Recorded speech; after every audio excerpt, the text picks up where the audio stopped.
Nasubukan mo na bang magluto ng Chowking Braised Beef? Kung hindi pa, para sa iyo ang video ito.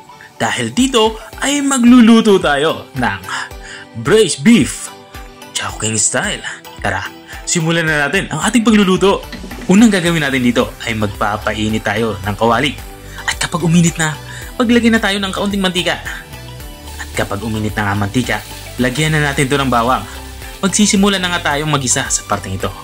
Matapos natin ilagay yung bawang, sunod natin yung ating sibuyas.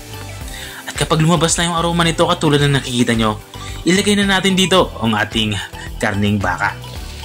Laman nga yung ginagamit ko dito, alihiniwa ko lang ito ng pa-cubes.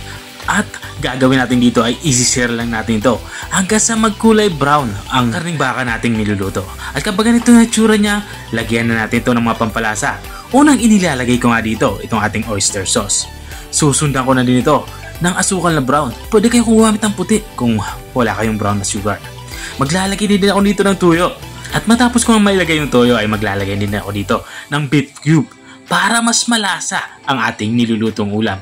Matapos ko mailagay itong mga pampalasa natin ay haluin lang natin ito maigi para kumapit dito sa ating karning baka. At matapos ko mahalo ay lalagyan na natin ito ng tubig.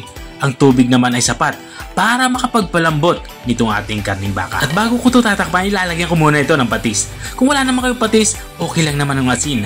At maglalagay na din ako dito ng pampabango natin. Mayroon nga tayo dito ang star anise. Saka nilagyan ko na din ito ng durog na paminta. At kung nanonood ka pa rin hanggang dito sa kalagitnaan ng aking video, sabihin ay nag-i-enjoy ka. Baka pwede mo na may comment kung taga saan ka para alam ko kung hanggang saan umabot ang aking video. Balik tayo dito sa ating nilulutong ulam. Natapos na nga yung 1.5 oras nagpagpapakulo ay binuksan ko na ito. Dito naman sa parte nito ay malumbot na nga yung ating karning baka. Ilalagay ko na itong ating gulay. Meron nga tayo ditong carrots. At para naman maging malapot yung ating sabaw, lalagyan ko ito ng slurry. Ito yung tinunaw na gawgaw or cornstarch sa tubig. Haluin ko lang ito para maluto naman itong ating slurry.